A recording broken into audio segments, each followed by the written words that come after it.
need any kind of procedures or anything, and it'll heal itself. It's just like a little bit of a thing, doing meditation and manifesting and that affirmation that helped a lot. I manifested for a job. I make a vision board.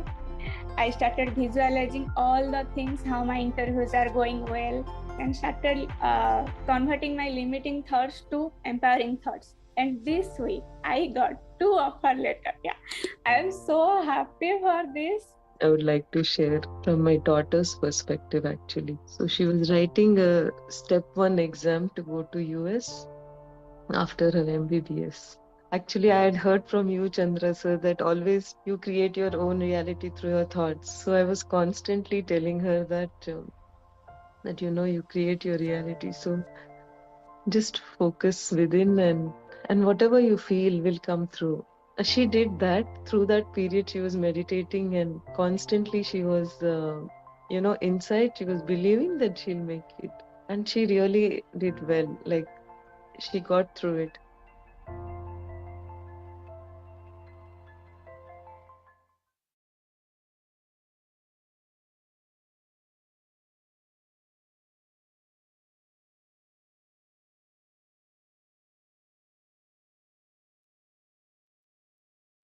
Hi, friends and masters. Happy evening, morning. So we are very close to 21 days program, and congratulations to all of us. So we are going to make great success of this program. And so today's subject is master your emotions. This is everyone needs this wisdom. So we'll listen from Apurva Madam. Yeah.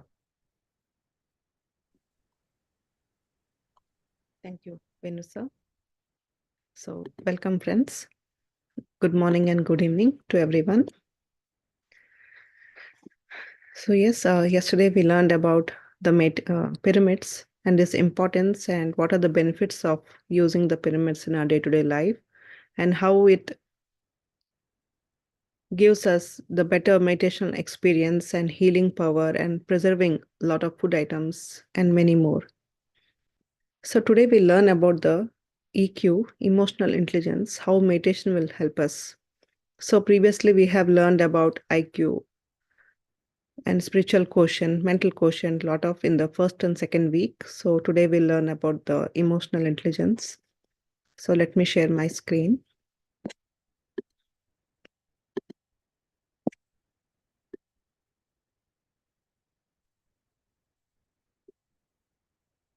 So friends, high levels of emotional intelligence is essential for developing strong interpersonal skills. High EQ means a person is more capable of, more aware of self-awareness, self-expression, inspiration, empathy, and engaging. So we'll develop all these skills as we practice the meditation. Slowly, slowly, we'll see the transformation. So let's learn about each one of them. So self-awareness is the process of going within and understanding one true self, not the outer one, but the true intellect self. So with this, we'll understand more like how we are mindful thinking, how our thoughts are positive or negative, mindful talking. So are we talking in the correct context? Are we talking too much or too less? Mindful talking. Are we talking according to the situation? And mindful expression. Are we truly expressing what we want to?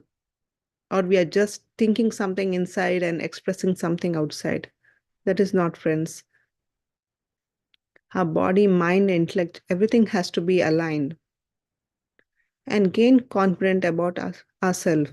Most of the time, as we said, we have a lot of limiting beliefs, and we always stop ourselves from doing a lot of things. We think we are not worthy of that. But with this, slowly we'll gain confidence on ourselves and will perform better. And we always carry high vibration. As we said before, with this positive thoughts and positive emotions, we are raising our vibration. We are raising our energy levels and understand oneself. We understand more about ourselves. We are going inward instead of going outward. During the meditation, we are traveling inward, inside us, what we truly are, what is our potential. So we'll be more aware about ourselves. So self-expression is about balancing the emotions, expressing what we truly want to. We'll gain balance in the expression, what we think, what we express.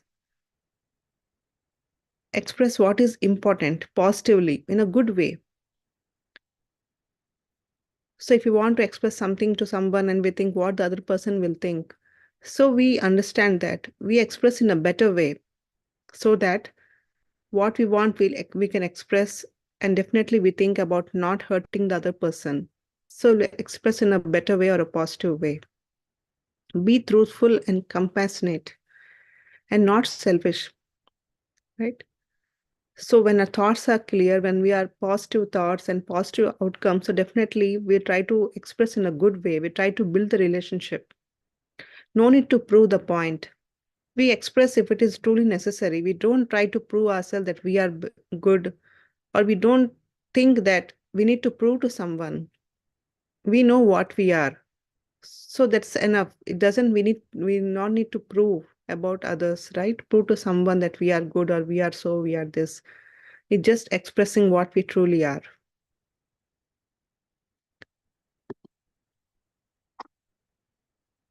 Inspiration. So we take good things as inspiration. As we said, we have during this we are suggesting a lot of books, reading books. We are truly get a lot of inspiration from the writers, from the masters. We are listening a lot of things. So we are getting inspired every day. We are learning something new. So we know how to perform better, how to act in a situation, right? So experience what is important. We take a good experiences, inspired with life, work, and a lot of people around us. We get inspired and do the things accordingly. What is necessary for us? What is a good for us? We take ownership of self-accountability. Whatever we do, we take the ownership, whether it's good or bad, align to what is given, become a manager's delight. Right? As I said, our body, mind, and intellect, it should align. If we are doing something, it should inspire us. It should make us feel happy. That's what we can manifest. If our intentions are true, what we really want, it's not hurting someone, it's just for a good purpose, for our own growth, then definitely things will manifest. That's what we take a true inspiration. And we develop empathy. Most of the time we think about ourselves, but with this we develop empathy. We understand others more and consider their point of view. No judgment, no complaints. We don't judge others and we don't complain. We accept them as they are. Allow for failures to happen as a learning path. So we always don't think that good things should happen. Sometimes bad things may happen, but we should accept them. Gain trust and confidence of colleagues. So whoever are nearby, we should have a good relationship. When we don't judge, don't complain, and understand more of their point of view, then definitely we gain the trust and confidence from others. We build a good relationship. So if we do something, we think what is in it for me and what is in it for others. Not just one side, but we think both sides. Is it good for me and as well for others also? And engaging. We try, as we said, we are thinking others' point of view, right? So we are engaging more. Our skills get improved, our increased listening skills. We try to listen others' point of view, and we try to put our point also. Feel the responsibility and take initiative. Before we may think, okay, let someone start, I'll just contribute myself. No, we take the initiative. We start the things and take the leadership, not just sitting in the corner and see what others will do. We are more confident in expressing ourselves. So with this, we become a natural leader. We develop these qualities. We don't follow, but we try to lead, as well as follow and lead also. So friends, with this, meditation increases our emotional intelligence, that is self-awareness. So how we are reacting and how we are responding, right? From reaction to response, we try to respond more instead of reacting to things. Self-expression, managing, being integral, inspiration, do what you love and love what you do. And empathy, we consider ourselves and others also. We try to do good for both. And more engaging, we try to follow and also lead if necessary. So these qualities we naturally develop with the meditation. So it may take some time to see these changes, but if you observe, if you regularly practice this meditation, slowly, these qualities will develop. But we should be regular and practice the meditation. So friends, with this, let's get into today's meditation. So hope you all know that today our founder of Buddha CEO Quantum Foundation, Chandra Pulmar Sethi sir, will be joining us shortly. So till then, let's do the meditation and then we'll listen to his wisdom. And if any one of you want to share your experience or ask any questions, please do come forward. So as regular, we'll be doing the breath mindfulness meditation or the Anapanasati meditation. So just observe your normal in-breath and the out-breath. So before this meditation, we'll be doing a small heart elevation process and then the breath mindfulness meditation. And then we'll be doing the manifestation track where you can affirm and visualize your goals. And at the end, we'll be doing the gratitude. So friends, sit comfortably. If you have any specs, please do remove them and just observe your normal, natural in-breath and the out-breath. And whenever you see yourself in thoughts, just come back and bring your attention back on your breath.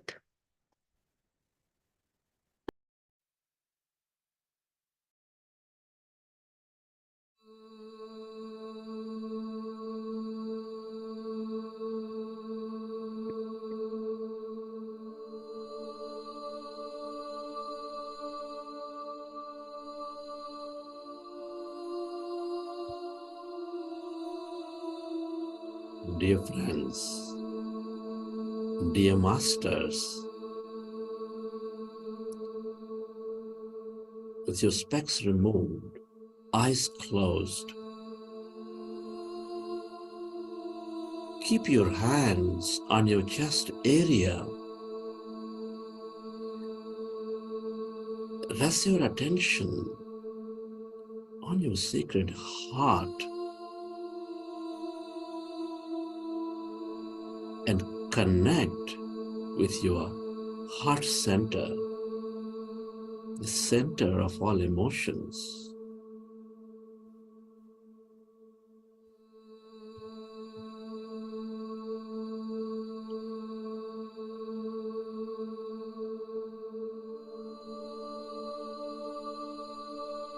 Feel your heart, connect with it. The seat of all emotions, which is constantly serving all things and everybody, helping all life thrive with its emotion, with its energy of love, joy, compassion, kindness, and more. Feel it.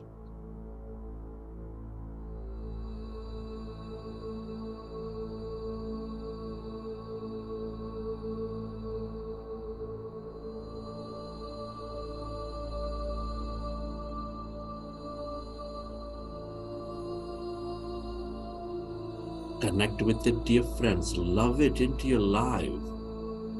This center, your primary connection into this quantum field,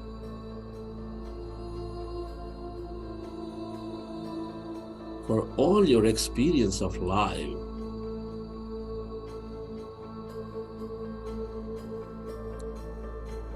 Can you recollect an experience from your past, from your present, or from your future mind movie?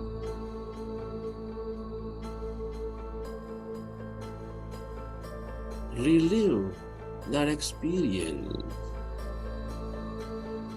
where you felt enormous love, joy, gratitude, compassion.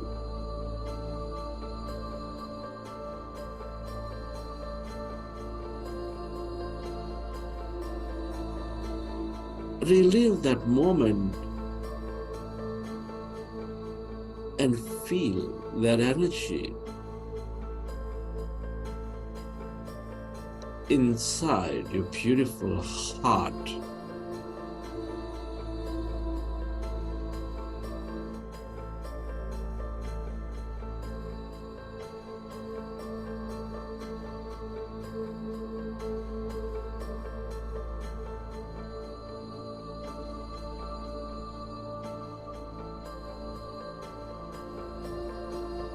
The more we experience this energy, the more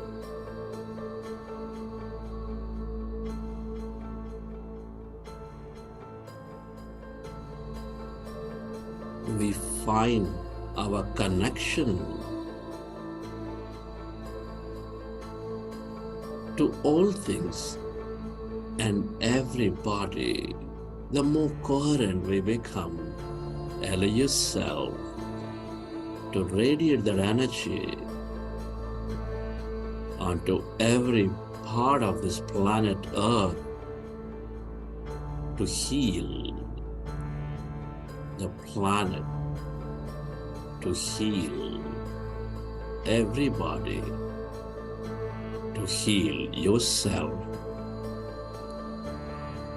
Where your attention goes, there the energy flows.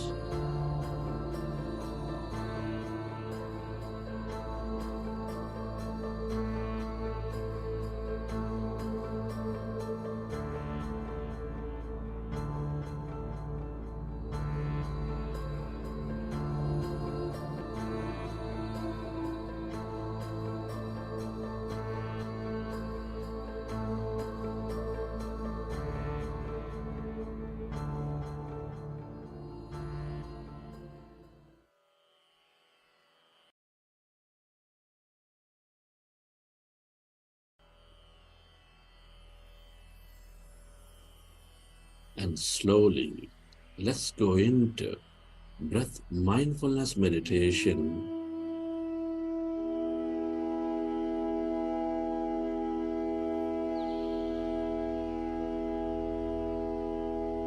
With your fingers into fingers, resting your hands comfortably in your lap. With your eyes closed, observe your normal, natural in-breath and the out-breath, dear friends.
Observe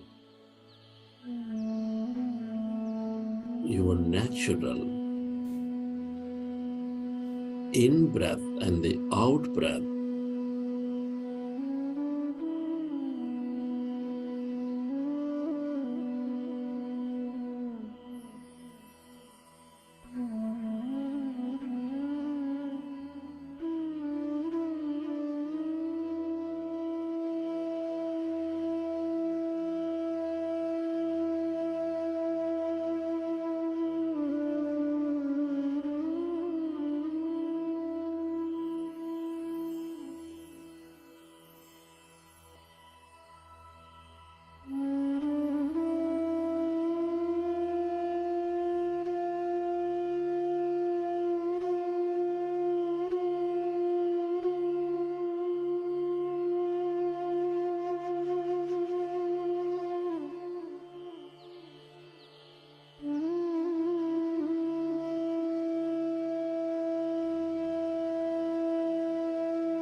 When we observe our breath,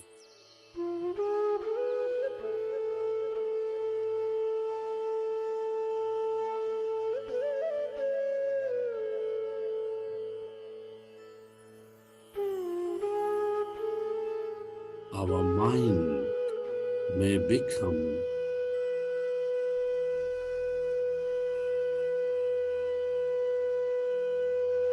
empty of all thoughts.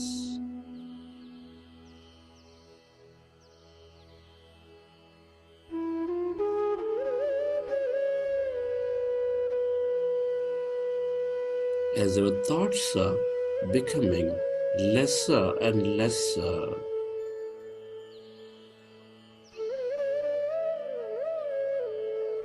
we liberate all that energy into the generous present moment.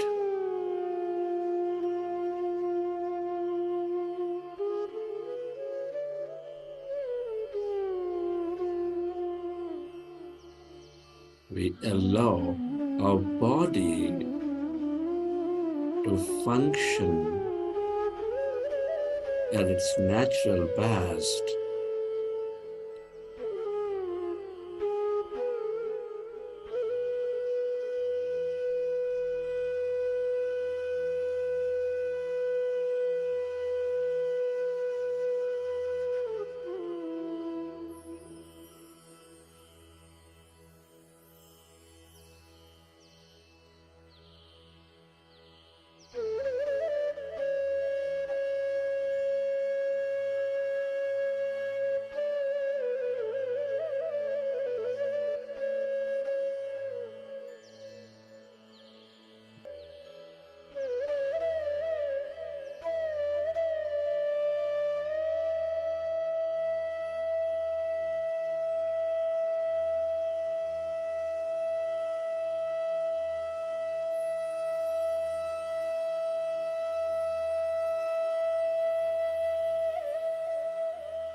Allow yourself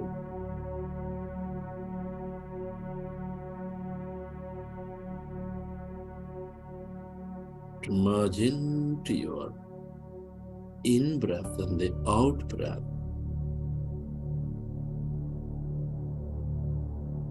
And allow yourself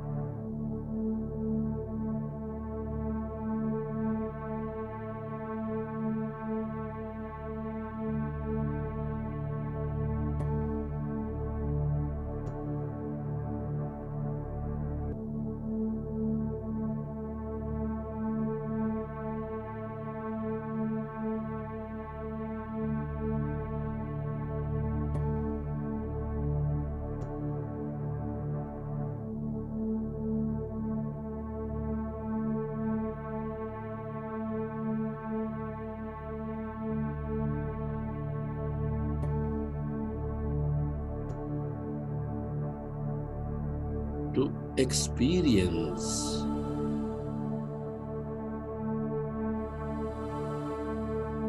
emptiness.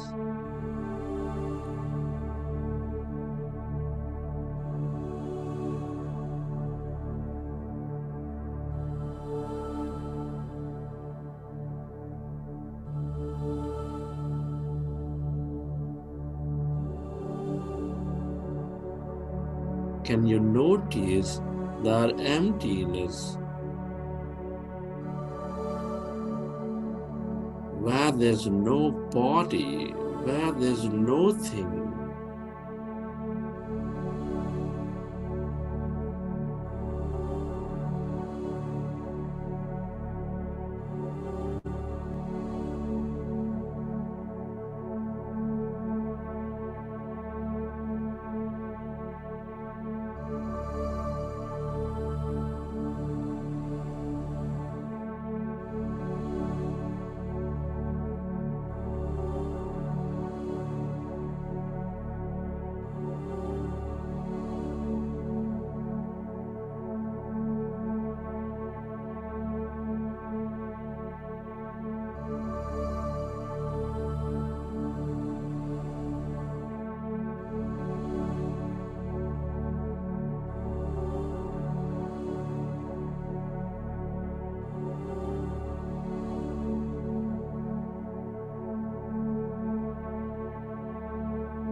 That's energy. All emptiness is energy, the quantum field of energy with limitless possibilities waiting to happen with observation.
The longer you stay aware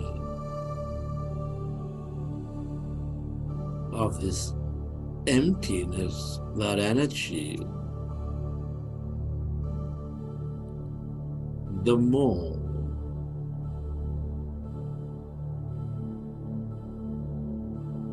you draw those possibilities into your life.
If you find yourself distracted in thought, go back to observing your breath, dear friends.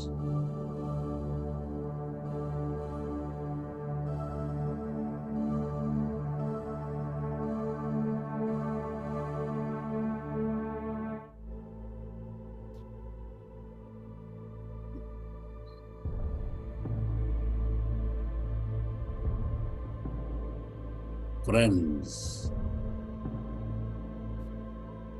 as we have merged into this emptiness, that energy, as we are clear of thoughts in our minds,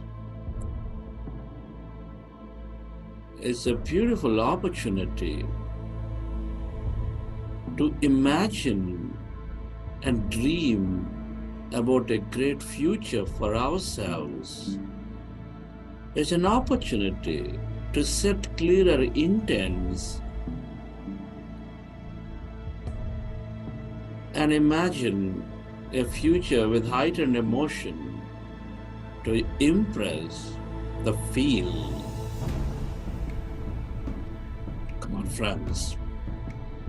Our thoughts and feelings create our reality. The more we can intend and imagine, the more we change our thought and feeling Come on, friends. I'd like you to affirm greater intentions about your life. Affirm your goals with excitement. Come on, friends.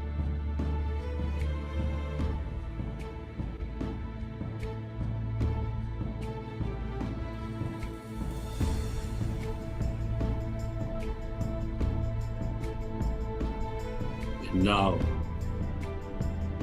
imagine and dream of your future experiences as if these goals have already happened.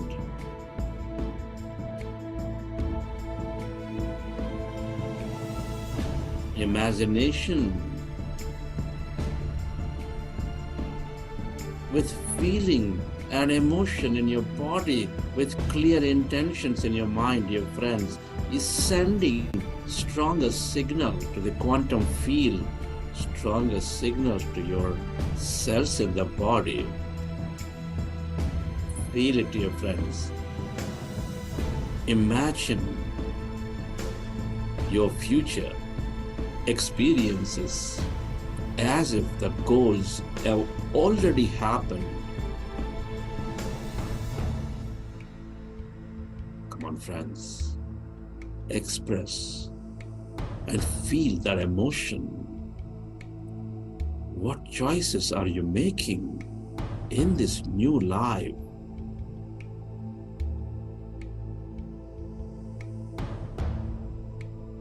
Remember, your goals, your intentions have come true. So what experiences are they leading to with that greater health, that success, that relationship, whatever that may be? What are the new experiences that you're living? Feel it.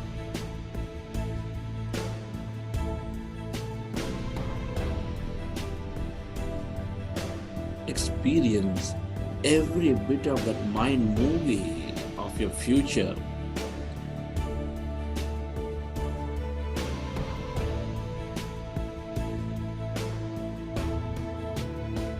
Friends, this future already exists in the quantum field as energy. Believe. Let there be no doubt. Let there be no hesitation about it. Feel it.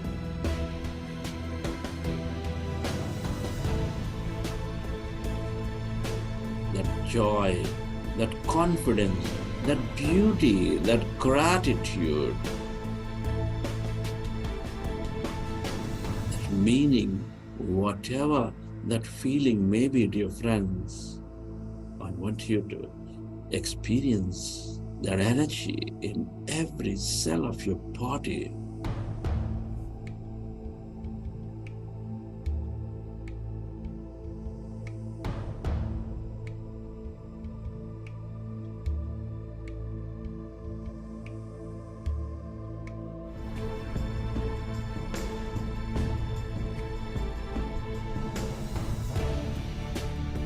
Come on, friends. Feel more of that future. Experience more of that future. Imagine more, dear friends. Let your imagination flow.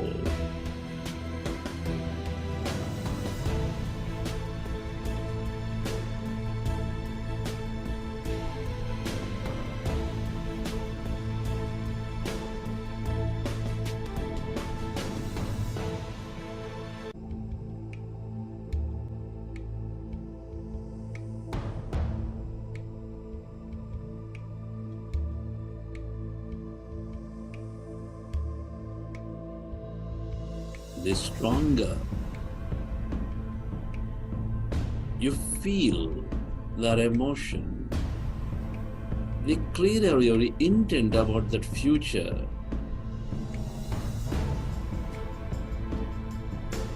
And that imagination, void of doubt, fear, and hesitation, dear friend, is sending a stronger signal to the field. Live more. Experience more.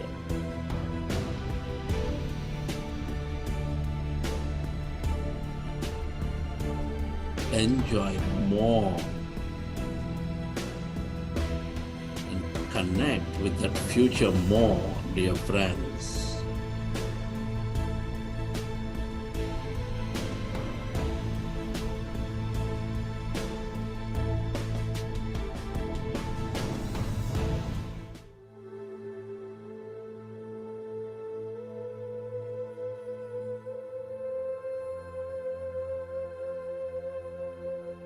Relax, dear friends.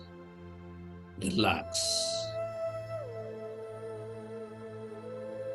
All intentions, all emotions are energy.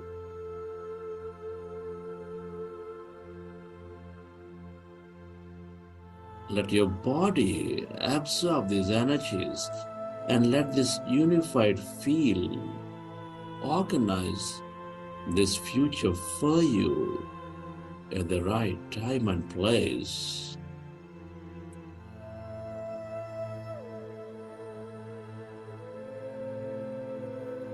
You have planted seeds of possibilities into this quantum field.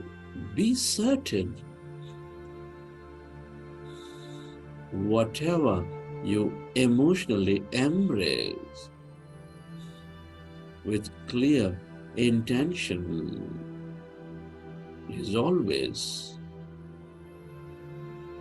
manifesting into your physicality. Relax and feel that energy.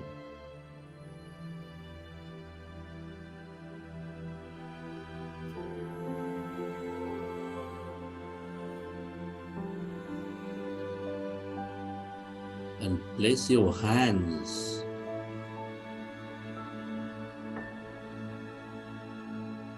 over your heart. With your hands over your heart,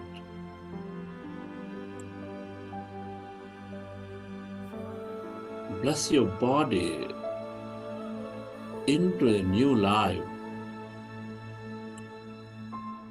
created by your new mind that is reprogrammed with your higher will and with your imagination.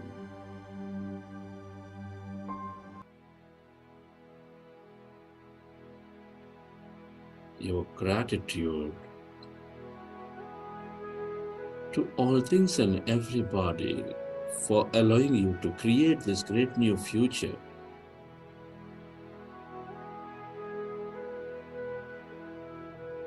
Be grateful to your parents, your teachers, your mentors, to your family, friends, colleagues, everybody.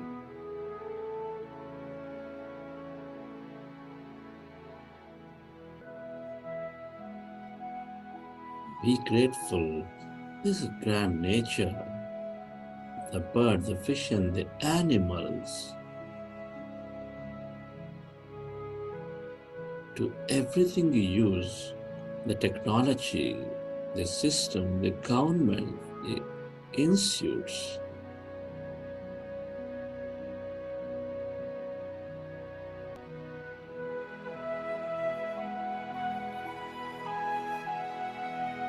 Your gratitude to yourself and to this intelligent quantum field.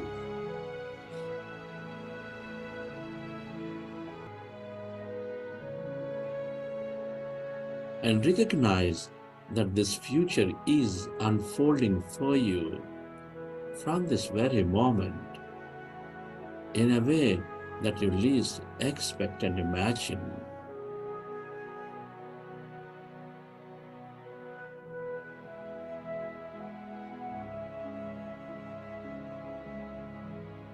Feeling certain about this new future, recollect your experiences from the session.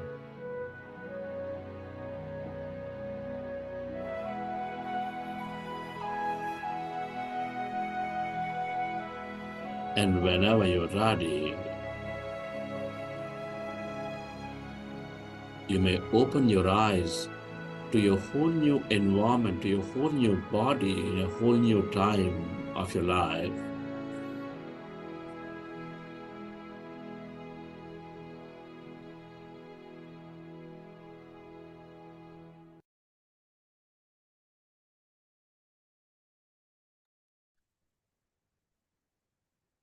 Friends, hope you all had a good meditation today.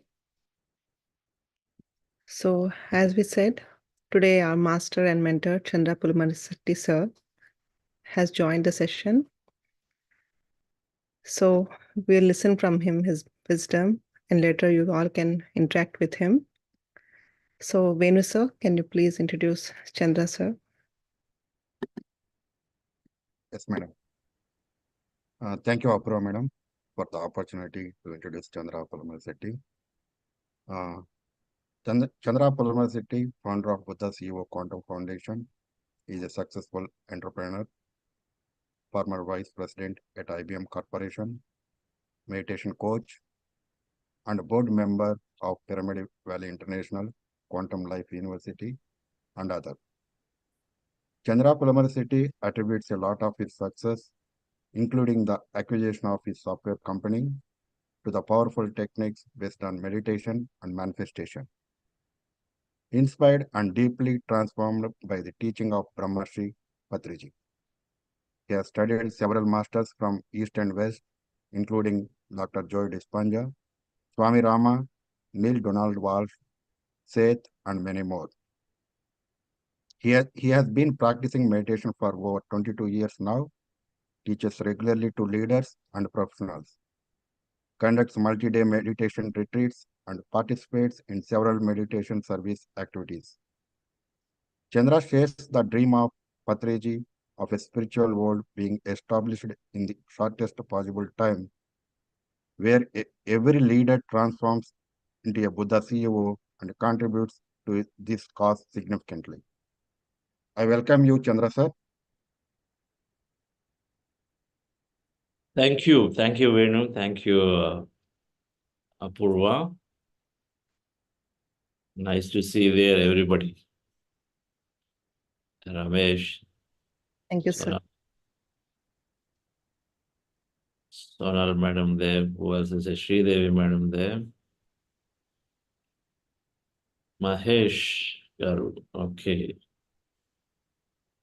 Kiran, I see. So you're here. Very nice. Suman madam.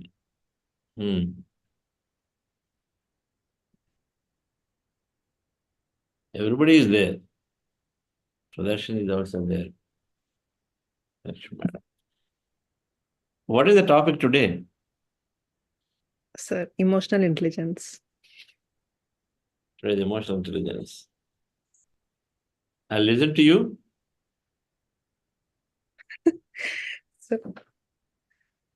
Sir, I'm good at when you're not there. When you are there, I think you are the best. So. Not like that. Yes, Sonalji. Lovely to see you, sir. What could we are here to listen to you today. We've been missing, you. We are kind of sharing you with two very big platforms now. So we want to hear you today.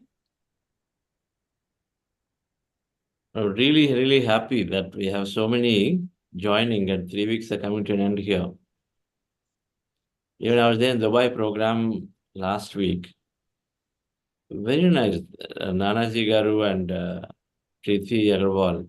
My gosh, she took so much active interest in driving the program, but organizing physical sessions, and some of them came there for the physical sessions too.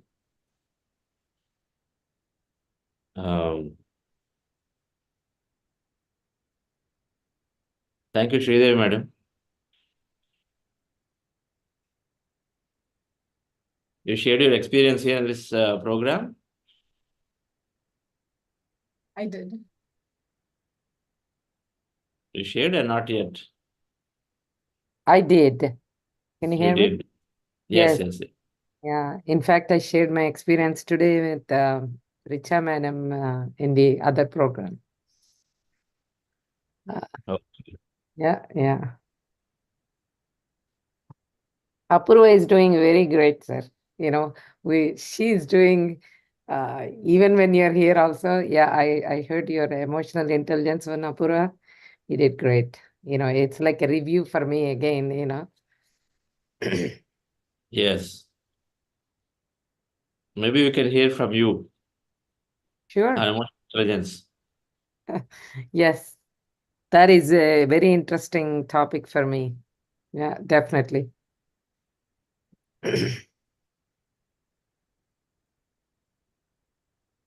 So we're going to listen to you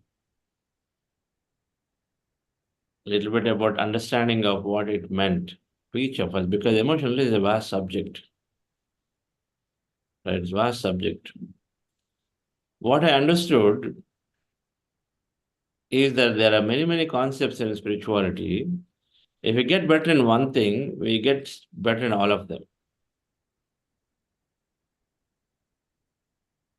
If an emotional intelligence, if one thing is, let's say, that I patiently wait before I respond, or before I say, or before I take an action, or I just simply develop patience for anything in life. And if you develop one thing, and if you master it, everything else comes automatically. Just one thing. I patiently wait,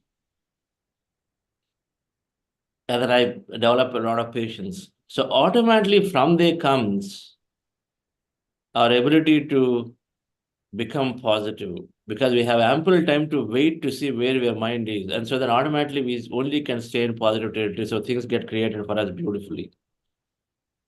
Of course, you patiently wait. So anyway, there are no reactions suddenly. Everything comes if you practice one principle. Just one principle how to master. Thoughts create reality, master that. Patience, master that. Default, forgiving others, master that. Just one quality. If you master one quality, forgiving others, master it. No expectation, master that. No expectation. Anytime can I practice not doing things without expectation. Never regret. Things happen, it's okay. Never regret. Master that. But if we hold on to one principle, and if we can master one principle, then we automatically are more towards getting everything else.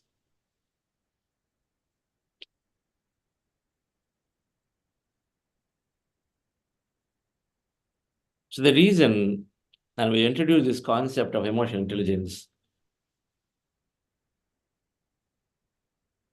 is it gets us close to be our authentic self. When we develop emotional intelligence, it gets us close to be our authentic self. We want to live the life the way we want it, not to give up and then come to an acceptance out of helplessness, come to just go on taking and taking and taking. If somebody is exploiting, go on taking. No. If something is happening, being pushed on us without something that is against what we truly want, go on taking it. No, because life is giving it to you, take it. No, that's not the spirituality that we're understanding. The spirituality understanding is to live true to our feelings, become our authentic self. So live true to our feelings. Our feelings are driven through our inner. The inner that comes to experience something is always communicating to us through our feeling.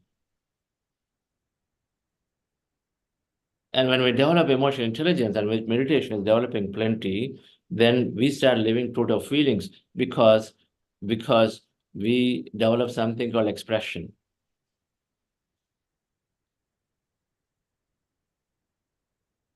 We develop that expression, self-expression. It needs courage to be able to stand up to the truth, stand up to what we feel, need to be able to ask. It could be a change of job. It could be expressing just a point at home, claiming what is important for you, maybe claiming an hour of time every day in your home for yourself. Or it could be stating firmly a value that you consider is important for you with your family or with your friends. But it requires that courage and strength. It requires clarity. Both are required to express. Many times we don't express. Many times we just are quietly taking things in because we're mostly fearful. Fearful of what may happen if I express. If I ask for a new project, if I ask for a change in my role, if I ask for extra hike, if I ask for that special time for me to go around with my friends, we feel either others are going to judge us, others are going to impact our current situation. We are always worried. And so we have a lot of interest, but we don't talk about them.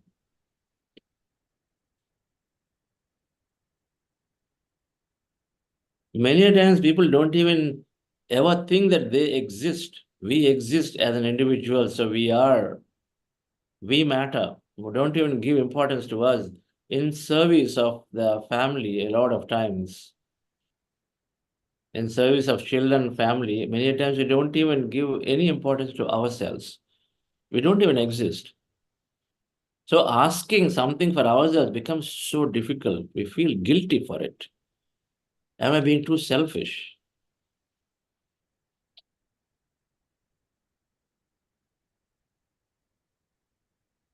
But in the process, we burn. We don't even realize we burn inside. And so it all shows up ultimately onto health at some point. It becomes too late. A completely dissatisfied life.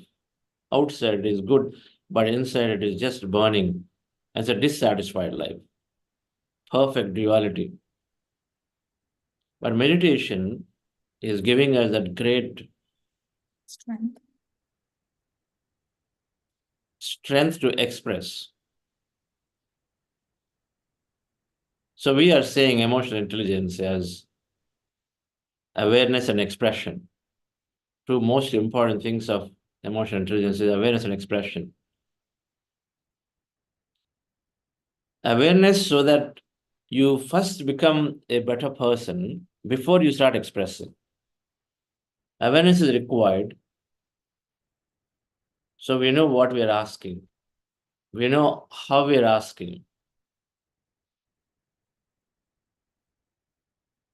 Our expression, awareness is required to say that I am still very considerate for everybody. When we are aware, we hear that, be considerate, be courteous, be aware of the timing when you ask, when you say something. Be clear of your intentions to be more pure. All these are qualities that we understand, but we're not aware at the time of expression. When we want something, we forget many of these, and suddenly we go into an agitated mode to ask, go into a selfish mode to ask. But with meditation, first thing is happening is builds a lot of awareness in us. And awareness is there, then we are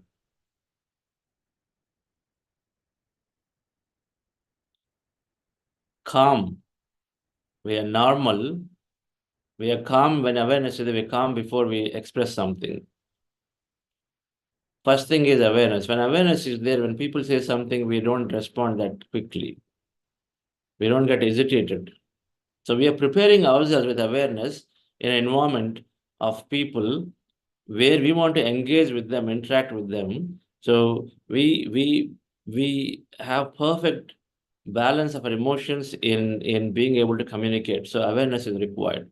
All the great intelligent knowledge is there, but awareness is required to implement it. When somebody irritates us, awareness is there, so we are able to stay calm. Are we able to respond gently? That is the first step of emotional intelligence. The moment we behave well, the moment we don't express our anger just like that, the moment we are calm and cool, we are confident with ourselves. So in any time, when we want to handle a large situation, emotional intelligence is about being able to spend time with people, places, things very happily. Being able to spend time with everybody in a way that multiplies our experience while being fully considerate for others.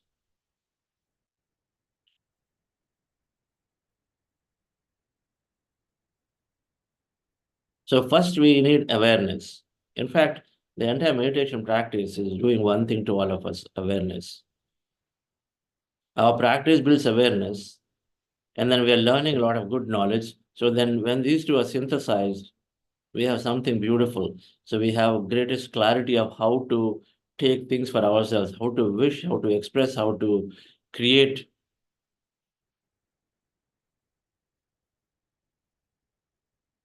So first step of emotional intelligence, we say, is awareness, and then awareness leads us to express our emotions in a more balanced fashion. First thing. And then that turns us around. Now, no longer we start worrying about being able to be in the middle of a lot of people. Before we worried, will I lose my temper again?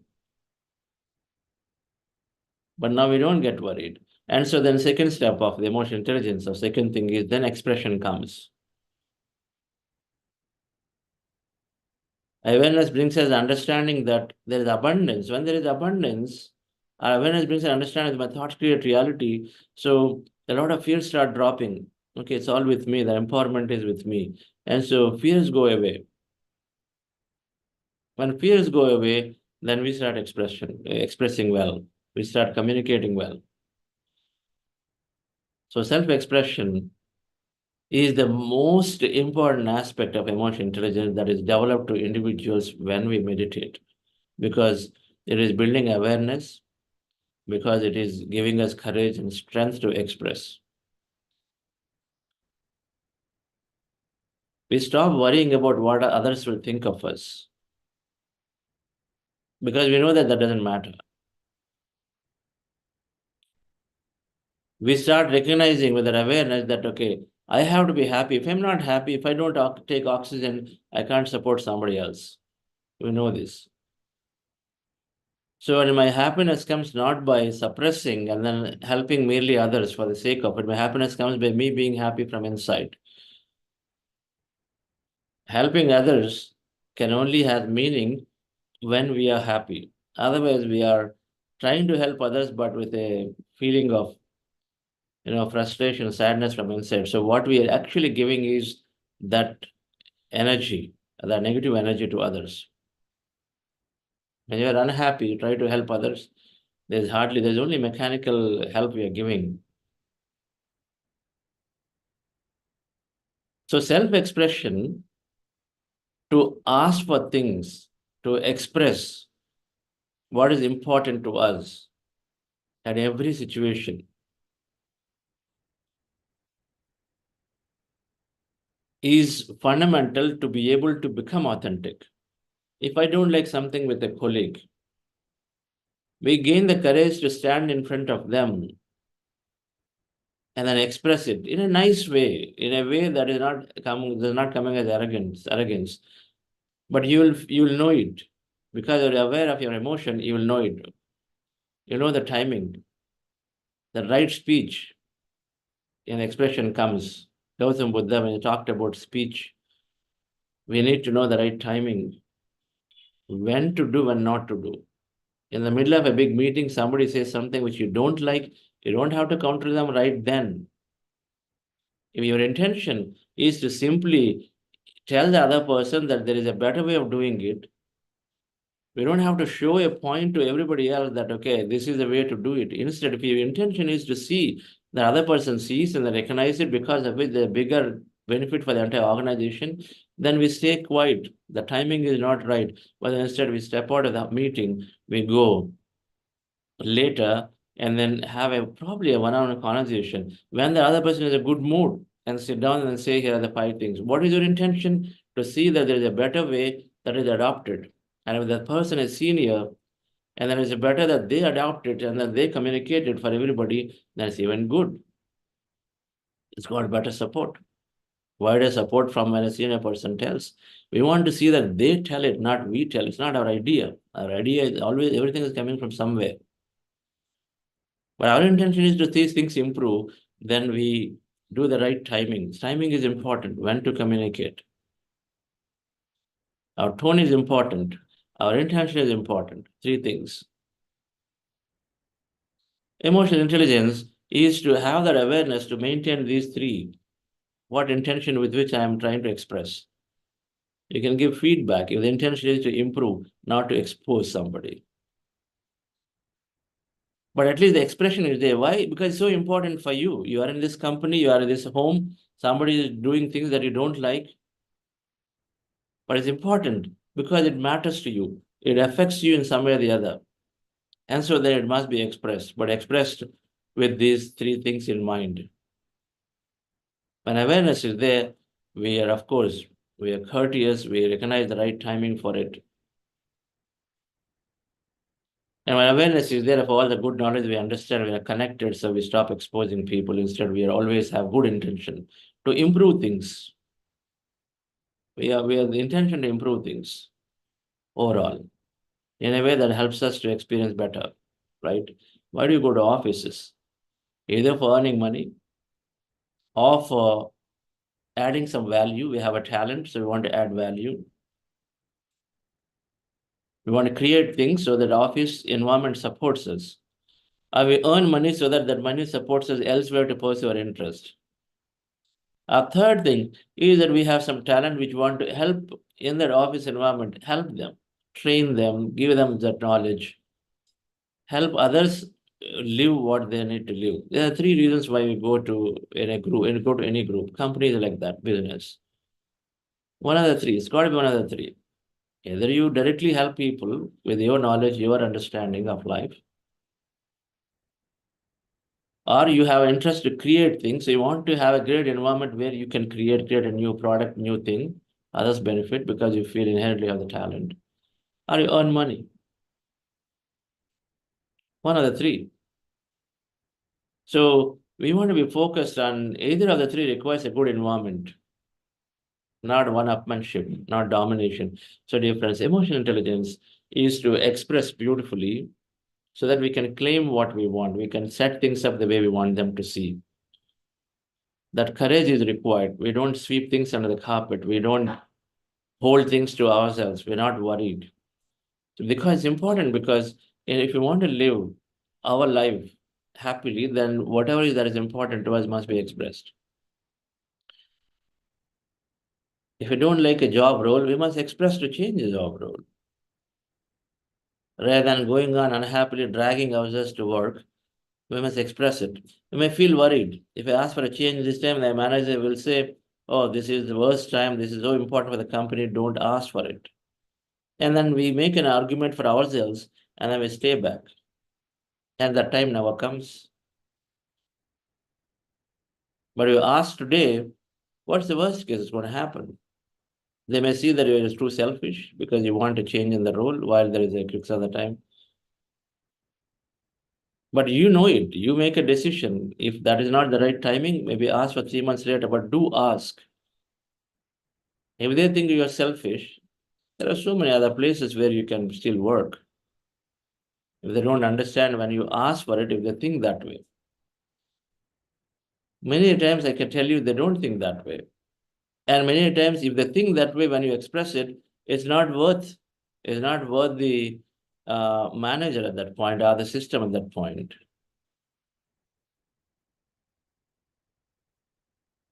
But the courage is required to make the change, dear friend. But meditation is building plenty of it for us.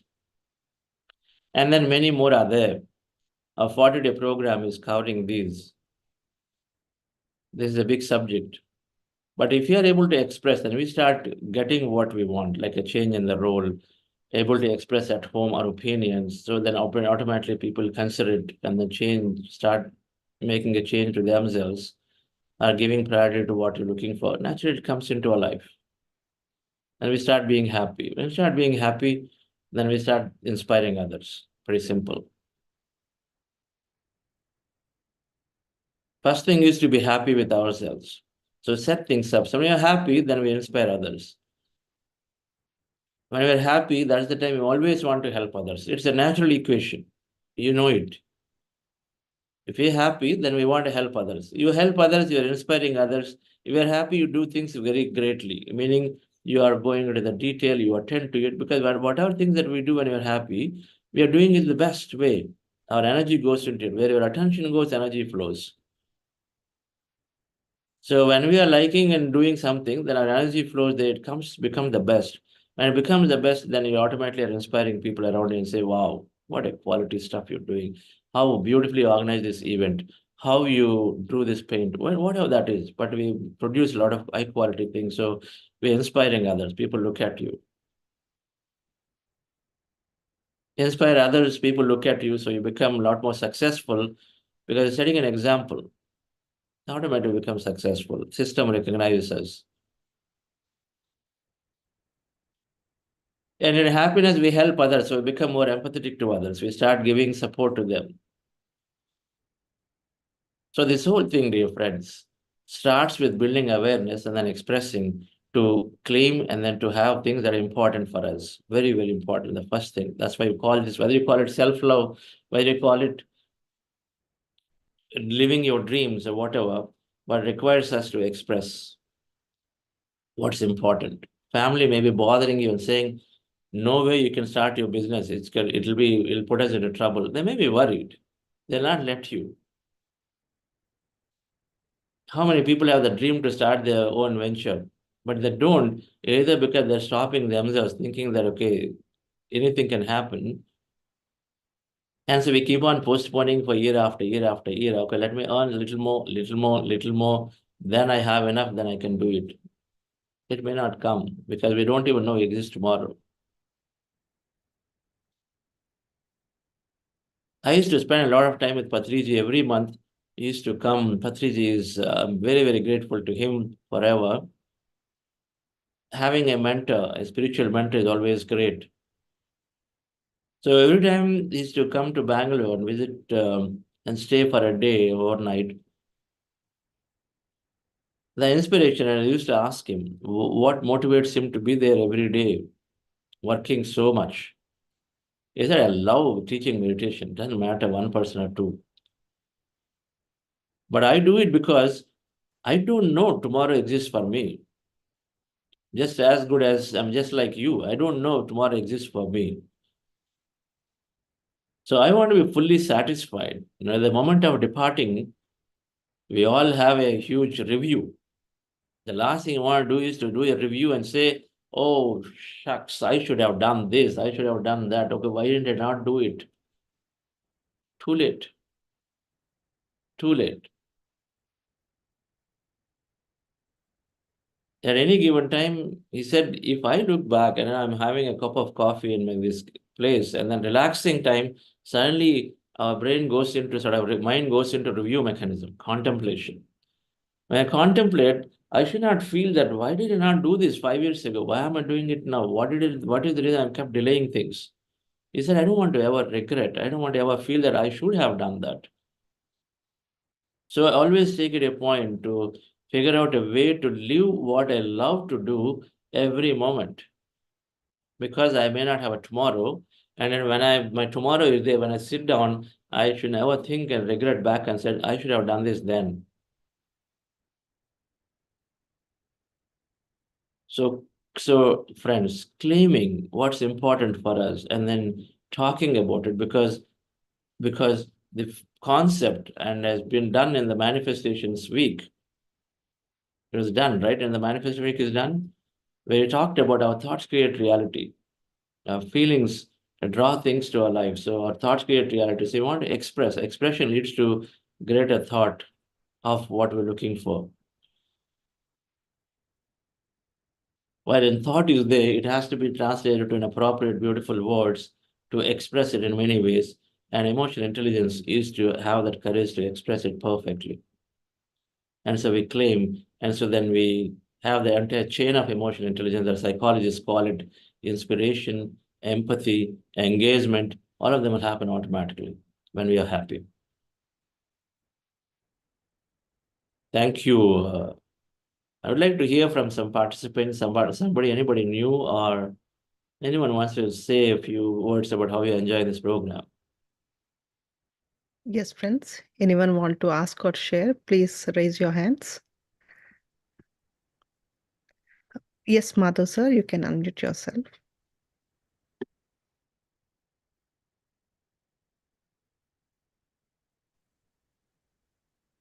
Thank you very much, Chandra sir, for sparing your valuable time and sharing your wisdom with us, experience now. Yeah, it matters a lot actually. In fact, I joined this program. I was on every day, like doing meditation. I could see the difference in my day-to-day activities as well. The way I interact with the people. There is a tremendous change. So obviously, I would like to continue this journey and improve, get better at it. This is just the beginning. Prior to this program, I was doing the meditation on and off. I know that meditation is helping me, but due to so many things, I was inconsistent. I was not carrying the emotion once on the day when I did the meditation to the other day when I did not do the meditation, right? So yeah, consistency for sure helps. But obviously I could see the things happen, things the way I take the things changing day by day as I'm doing the meditation every day in this session. Obviously, I would like to continue to meditate as well as spare as much time as possible to, build the knowledge by going through the books which you recommend. Those are all wonderful books for sure, obviously. All right. I wanted to share this experience with you. And thank you very much for putting together such a wonderful program and encouraging wonderful volunteers you have to spread the knowledge across the world and people to meditate and to generate the energy, and spread across. Wonderful. You are from St. Louis? Yeah, I'm from St. Louis. Yeah, St. Louis. Okay. Close associated with a few of the people over here. Still trying to build my relationship with them and continue to do the journey with them forever. Please take time to visit every one of the masters there. Sure. They're all a bundle of energy. Thank you. Okay. We'll do that for sure. In fact, I know many of the organizers over here. I know one age of them, but this is spiritual age or meditation age. And came to know about that, they are into it for a little bit or for a prolonged time. Obviously, I'm going to interact with each of these people and, get as much energy as well as the knowledge for sure. And one question for you, sir, on the emotional intelligence. Yeah. So you brought up, you gave us very good suggestions, recommendations on how to basically express the things when you want to express and what's the best way and timing and all of that stuff, right? So in fact, I felt like there are many times where I felt like, okay, I have very happy news to share with someone who is close to me, considering their mood or the situation, it could be friend, family, anybody. I had to hold back my emotion and look for a time to share with. Sometimes I may come back and share the emotion and the thing which I wanted to share. Sometimes I feel like it's okay, the time is gone. Okay, we'll look for some other time to share. And I may not share the same happiness or the thing which I wanted to share. So what's your recommendation on that? For example, do I need to memorize all the things which I want to share with a friend or family member and try to look for a good time to share that information? Or is it okay to just, leave the things which I never got a chance to share? Flow spontaneously. Spontaneous means what is important will come out at any given time. Okay. Meditation builds a lot of spontaneity. So we may think it's very important, but if you've forgotten about it at some other time, first of all, good things you can share anytime. Nobody minds them. Everybody, it only inspires. Anything that is inspiring, you share at the earliest opportunity. Yeah, even the good thing. Yeah, okay. Yeah, even the good thing If which you I want to forget, share. Sorry, yeah, please go ahead. but for whatever reason, the timing is not right. You want to delay it because certain aspects are happening. Something bigger is happening in somebody's lives. And then they may not have that attention to you. At that point, it is okay. It's always about getting somebody's attention adequately to appreciate what you're saying. And so towards it, if you have to delay it, you delay it. But then if it doesn't come, it's okay. It's not that important, it means.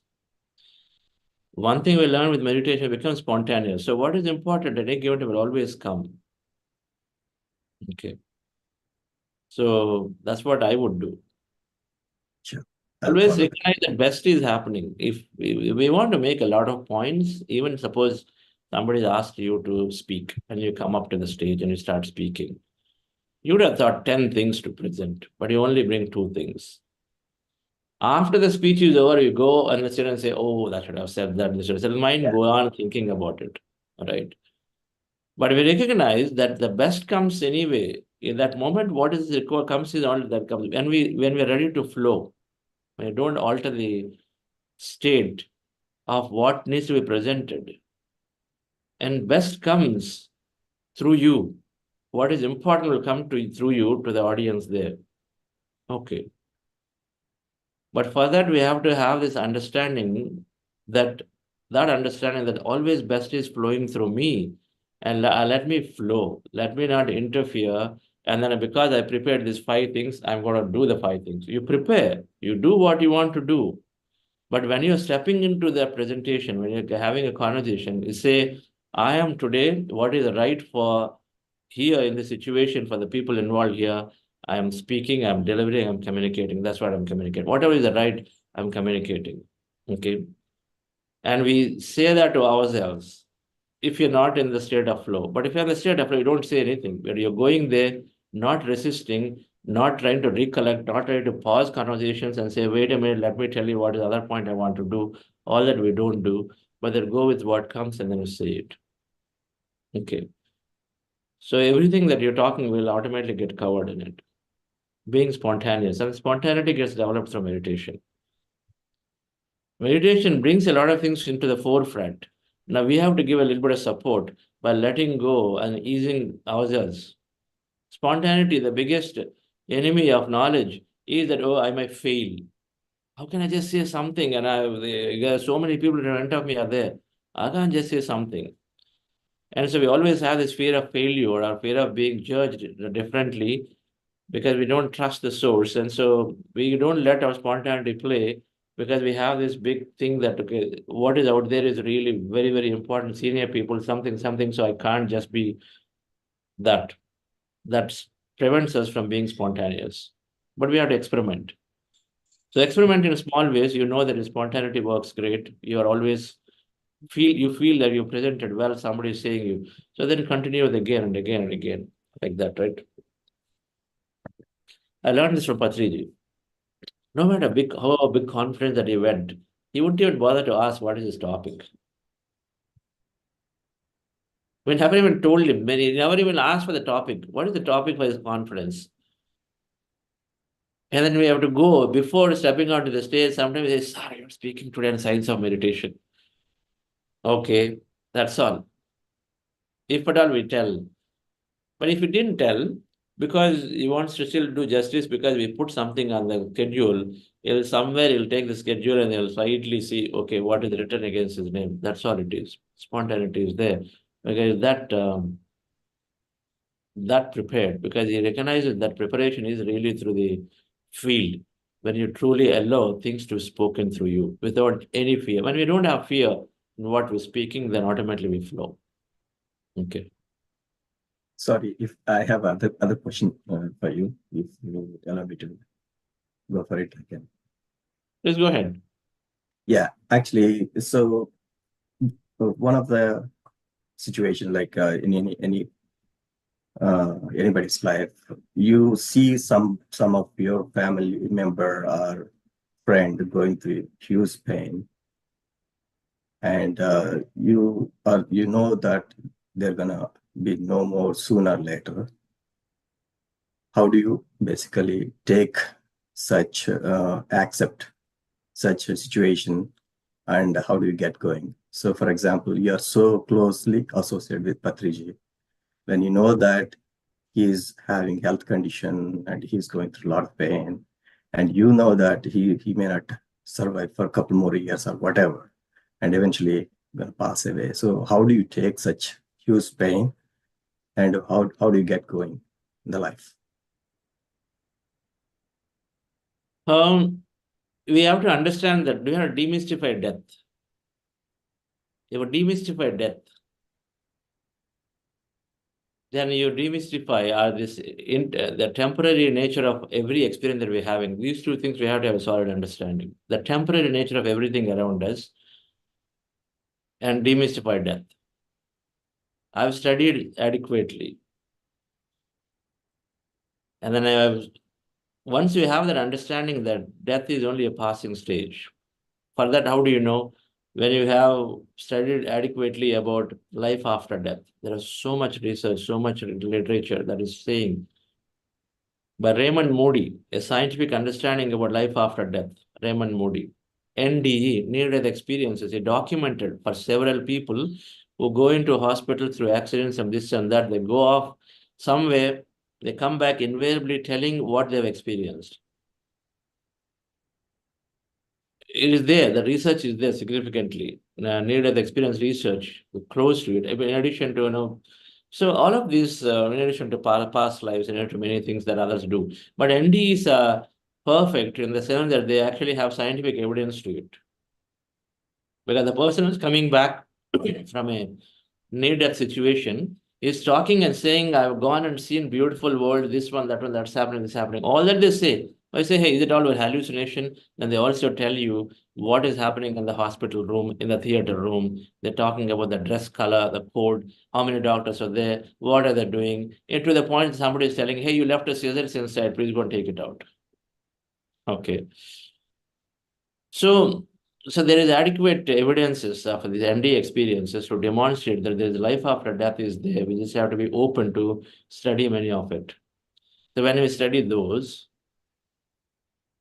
and then you put things in perspective from Indian Bhagavad Gita and many of those, you start understanding that it is just fine. Life on the other side continues and exists and is great. So we don't have that bigger challenge to accept.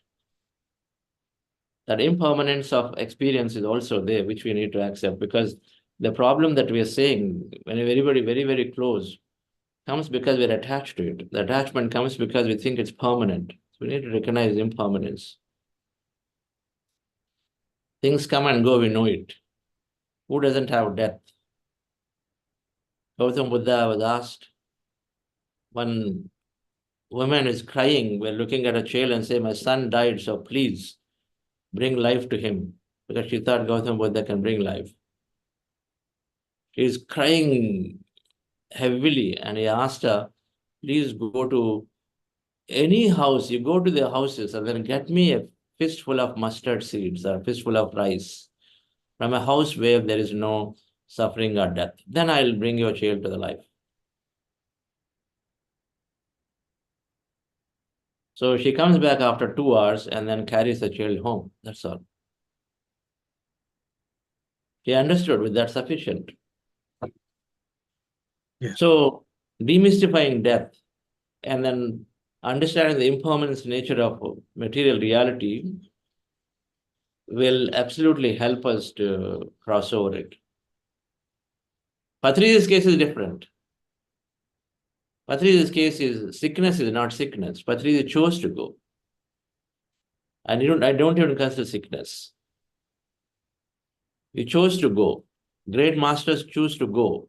It is not because something happened and they fell sick. We don't consider that sickness. To me, he gave sufficient hints that people around do not understand adequately, but he chose to go. When a master decides to leave, he kept saying from 2021 that everything I have to speak, I have spoken. And everything that needs to be done, so many of you are all teaching. So what do you have to do? I'm so happy, all of you teaching, all of you sharing. But whatever I had to do, I've done everything. Everything is spoken. So you said this in my different words too. Okay. So you choose to go, and it goes. And then an example is, on the day we went, there are 4,000 very, very senior people who love him so dearly. They're all there around him. He waited for everybody to come. That's called choosing your moment, not just some sickness pushing you out.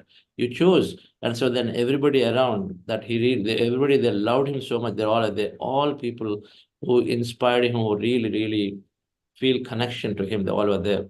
4,000 plus people are there in that venue in Hyderabad when he vacated his body. Right? Yeah. It's like that. Thank you very much, sir. Thank you, Mother Sir. Sirisha ma'am, you can unmute yourself.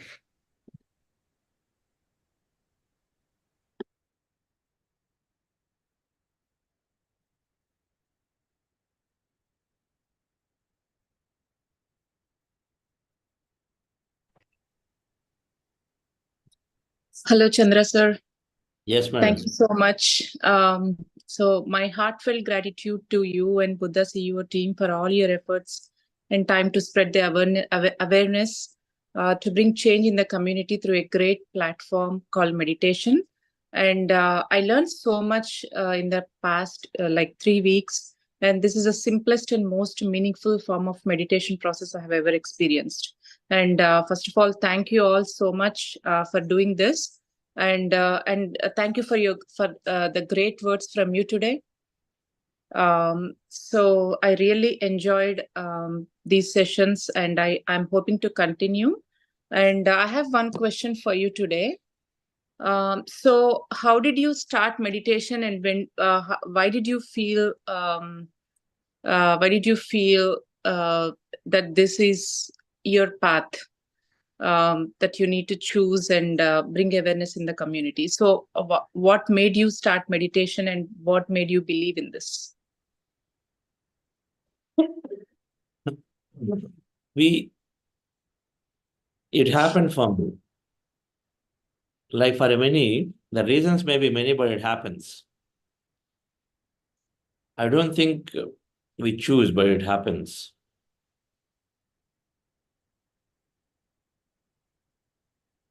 My younger brother was asking me in 99, he was telling me, you take meditation, it is going to be good for you. But I was not taking it. But somehow he was successful enough to get me in front of Patriji. Even though I was not taking meditation, when I came on a vacation, they trapped me. He and my dad trapped me. They said, Patriji is in town, you have to go and meet him. I said, fine, so why not? Why not we meet? And that Patriji challenged me. He said, you're not living your life. Rather, you don't know anything. You don't know how to live life. He challenged me strongly, pointing to a boy and then telling, learn from this boy. Young boy, which is like, some 8-year-old, maybe 7-year-old. I missed a lot of people. I just came from vacation to India, and then he comes and calls me, and then when I went there, of course, I'm a liking. Then when I asked him something, he challenged me saying that you don't know And I asked him that what happens in meditation. He knew that I don't meditate. And his is a classical way of getting people to think. Because he knows that if you think, then you will do the right thing for you. You just have to think, pause and think. So he was successful, I guess, in telling me in front of everybody that you don't know how to live life. Learn from this boy. And then he walked away. First thing is he walked away. I was trying to tell him something, but he walked away. Sridhar madam, so that's how it's going to be. Zen masters are like that. They wake you up. So he woke me up that way. So it took me 3 months to really pursue, to even wanting to pursue, because I was deeply hurt from a material perspective. Oh my God. So this guy was just told on his face that he doesn't know how to live. And then he thinks on one side, now I thought very successful. I had patent, this, that, excellences and ratings, but nothing. And so it took me 3 months to sort of actually pursue this path. But somewhere, my brother, Dr. GK, my father, they were all telling me, what has Patrici got to lose if you don't take up? He has nothing to lose, remember. You're a stranger, neither are you supporting anything to him. He has nothing to lose if you go away. But you have something to gain if you take and see what he has got to do. Somewhere those things start resonating to me. So I said, okay, let me explore this. That's how I came in, madam. I started exploring. And I wanted to believe only if I experiment enough or if I see enough proof person. That proof is important. Logic is there, too much logic is there. That's why it took a long time, I guess. People don't have logic, will get there pretty quickly. Logical persons take some time. But With a lot okay. of questions in mind, right? It also brings some scientific evidence. So everything has its place, I believe. So then I did that, and then I experimented on myself. Then afterwards, once I recognized that I have seen this tremendous benefit in the way I'm approaching work, that where I have seen my mindset shift, and people who I thought were biased or were not cooperating with me at workplace were cooperating with me. Suddenly, that change I saw just in about 40 days of meditation. And I became very free of stress, and then I'm enjoying life, work quite well. There was an intense period of work for a startup, and all of that startup disappeared. So it felt pretty good. So I wanted to explore more, learn more. So I took to service. First thing I did was to take to service. Just the way how Apurva and how Vedu and some of them have taken to service immediately, that the moment they've learned. Because I felt if you want to grow spiritually, you be around the company of those people. You want to gain business, you say no brainer. You want to become a good businessman, then you attend conferences. You want to become strong technologies, you go to technical people. Right? So same thing here. So you want to be surrounded with spiritual people if you want to grow more in that, explore more. So no brainer. So where do you go? So whatever they do spiritual service. I want to do that. So I went there and spent time with them together. So then it kept going and growing. It happened gradually, madam. Thank you. Thank you, sir. Thank you, Srisha ma'am, for asking the question. Thank you. That's why Chandra sir has designed this course scientifically for everyone who wants to understand how meditation work. So thank you. Yeah, and I just wanted to add one more thing. So, and I see that this is the most meaningful form of meditation process I have experienced, as I said before, because it makes more sense when I talk to any of you, and today's Chandra sir's words makes more sense. So if we listen to him and that answered many of my questions actually. So I don't have many questions today, except that I wanted to ask him, like, how did he get into that? I wanted to hear his experience, but I think his words and his speech gave answers to many of my questions. So only thing I need to do is practice more, be with it, and experience more. That's all I'm thinking. Thank you all so much. Thank you. Yes, Vijaya ma'am, you can unmute yourself. Namaste, Chandra sir. We are delighted to see you. I have two questions about I'm delighted to meditation. see you too. Thank you, sir. So first of all, whatever you said, master one quality. Definitely, I'll take one and I'll try to become master in it. Definitely, remaining qualities also will come to me. Okay. Uh, I have two questions. Some of them you have already covered it. So, for example, if I take a person around 20 years old, he starts, he is in India. First, his aim is to come to US, get a good job. And one by one, he keeps on manifest like then his marriage. After that, a car, a house, Madam, and then he. make it your question. Don't ask a hypothetical question. Okay, sir. No Then hypothetical question. okay, sir. Then we are keep on manifesting something. So I've been attending for Bhagavad Gita classes and listening to some other gurus classes, and they always say, do it your best and not to wish for anything. Here I'm getting a bit. They didn't say don't wish Sir? for anything. Bhagavad Gita doesn't say don't wish for anything. It Yes, says don't attach to the result. Don't be attached to the result. That's different from wishing. When we say don't be attached to the result, we say that too in the quantum field. In the quantum field, time and space are not yours. When it happens and where it happens is not yours. In the infinite combination field, every event is possible, and then that event will come. When it comes and where it comes is not yours. So if you don't stay attached to the result, means you don't attach the timing of it and then how it's got to happen. If you don't stay attached to it, then Bhagavad Gita is saying, go on doing it. Do what? If you want to go on wishing, do wishing. No problem. And along with the wish, you want to do something, do it. No problem. If you don't attach to the result, then it gives many, many benefits. When you don't go attached to the result, then you start enjoying the journey, number one. Otherwise, we're too much result focused, only outcome focused. We're only there all the time. We miss the bus here, we miss the journey, right? So we want to be in the journey. So don't stay attached to the result. Second, the result may happen, not happen. It always happens, but may happen, may not happen based on the timing. You have a 6 month time and then it doesn't happen, you say it didn't happen, so you feel bad about it. We are attached to something, when it doesn't happen, we feel bad. Suffering comes more, right? The result is saying that we don't attach to the result, but you do the work. That means you enjoy the journey with a conviction that what you intend is always happening. If not this lifetime, next lifetime. The question is, are you willing to wait?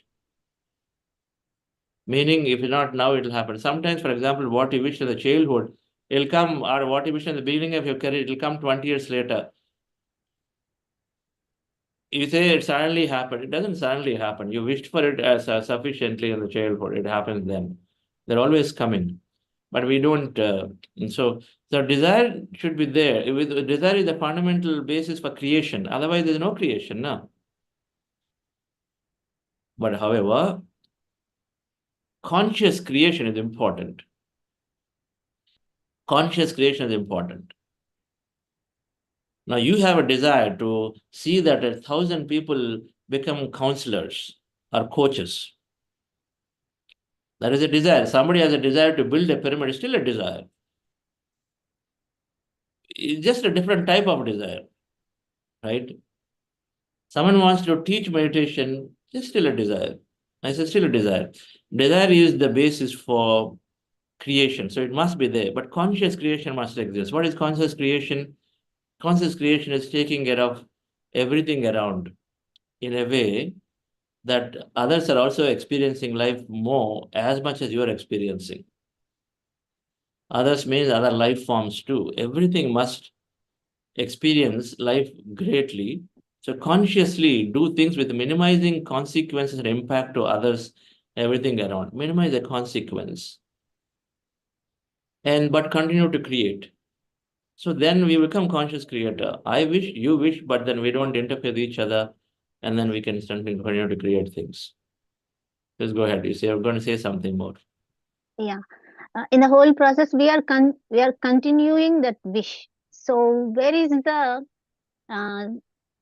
our try for liberation? Just we are thinking that if we are not fulfilled in this life, we will be fulfilled in the next life. Why can't we? This life should be ended. Why? I mean, what is liberation? What is liberation? Free from Liberation, suffering. there is no birth. If we Free are from born, suffering. definitely we should face some problems, definitely. Why? Why should we face a problem if you are born? So life means sorrows and happiness, both, right, sir? So you come to the point. Sorrows and happiness, who defined it? You defined sorrow and happiness. If I go to Himalaya, if I go to Everest Base Camp and from there I try to scale in the snowy mountains, then I'm losing my fingers one by one. I come home after 6 months with 3 fingers out. People tell me I'm a madman. And then when you do in that, in the blizzards, you try to do all of this. And then for people outside, it is sorrow and suffering, whereas the person is going through the adventure. We decide sorrows and suffering. Gita also says, Shubha Ashubha Parityagi. Go beyond Shubha and Ashubha. This is where we have to get our liberation happens when we go beyond these good and bad and then high and low, success and failure. We become equanimous. Meditation brings us to the equanimity. So everything becomes an experience, madam. Everything simply becomes an experience. It is nothing beyond it. Okay. Now what happens with meditation? We move towards more and more conscious creation.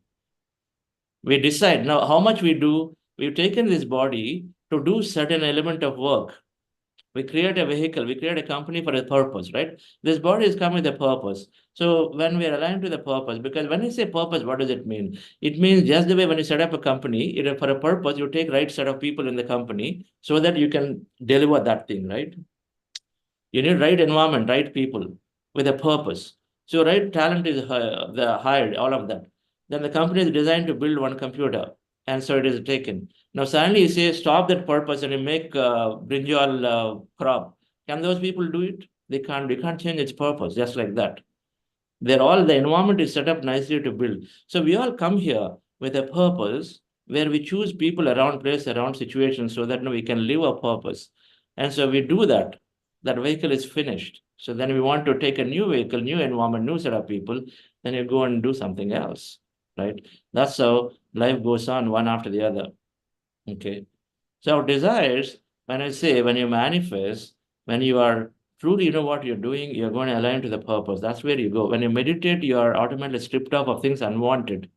So that's why we give manifestation as a science to go and create, but then we also important to tell them meditate, meditate, meditate. When you meditate, your desire, you will drop, desires will drop slowly towards needs. Needs are the things that are aligned to your purpose. Automatically, it's going to happen for everybody. They may desire to have a promotion today. They'll have a hike of 100% tomorrow, a car, maybe a third one. That is sufficient. They come to the conclusion, it's all inside me. Why am I chasing this anymore? Let me now look at something little more meaningful. And so they look for something more meaningful. That could be a company, so be it. More meaningful than what I had achieved before. So we all iterate and get to more and more meaningful things to do. It's bound to happen when we do meditation. All right. But the word is conscious creation, madam. It's not necessarily service or this is conscious creation. That is, I do things in a way that enable others also to live and experience life. So that's all we have to do. Okay. So finally, with the conscious creation, even we wish for something to do anything. Even if I die today, I don't have anything in the mind, right, sir? You won't have anything in the mind because you come to the conclusion. For example, today, I've told this many times, Pyramid Valley was a great purpose for me. It happened. So you're already prepared. I'm prepared from that perspective. The moment you feel your purpose, then you're prepared to move on and you're not saying, I still have something to achieve here. We all come to that stages. Everybody, as we're living a purpose at any given time, we feel that satisfaction that we're ready to go. All right. And then as you're doing your purpose, you know that you have done your job You've done your job. So you will come to that state. And so the desires will only diminish. Again, I catch the word. Desires will move towards your needs. And the needs are there aligning. So it's going to happen. Not worried. Provided meditation is there.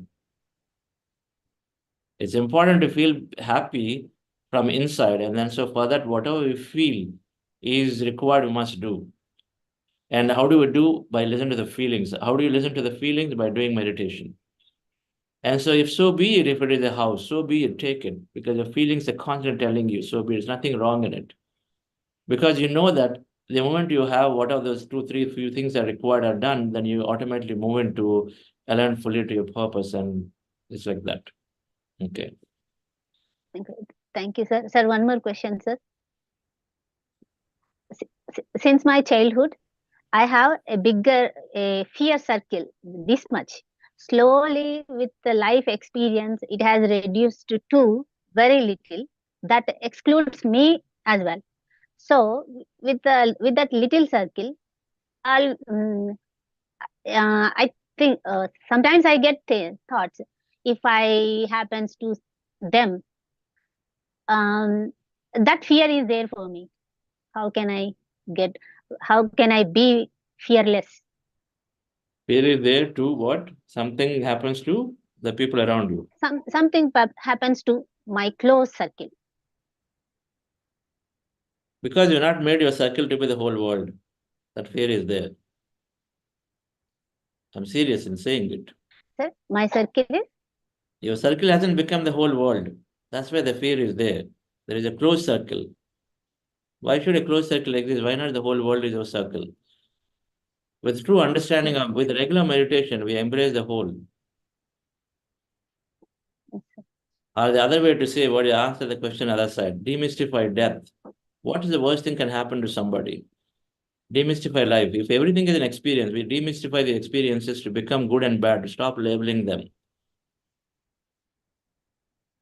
My son tomorrow, if he starts business, he may lose all the money. So then should I sit and cry about it? If I attach a lot of failure to it, then I will cry about it. If I attach and say, okay, fine, so what happened? Okay, he lost money, so what? He'll build it up again. If I can get into that understanding, then I won't feel bad about it, isn't it, anymore? So is the case with, if he loses a limb, if he loses his life, so is the case, same thing. Demystifying death, and then coming to understanding that everything is an experience. And how do you embrace it? They're all intellectual conversations. Meditation will bring us to embrace the whole. Meditation makes us feel that everything is with me. So my son or that other person are all there with me. It gives us sufficient understanding that everyone is coming for an experience and going. My son is independently coming as much as I have come. We all have come here as consciousness to experience. So what is my close circle? That circle will drop slowly. My close circle disappears.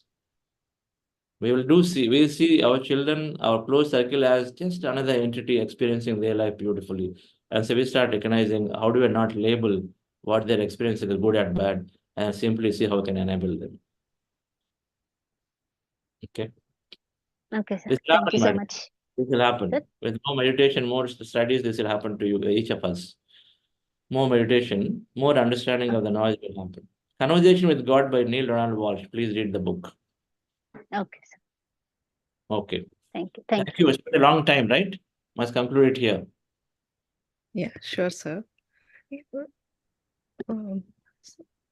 So once let me check. I think, friends, if anyone else want to share or ask the questions, please come forward. I'd like to hear a little bit from Mahesh Ji and Ramesh.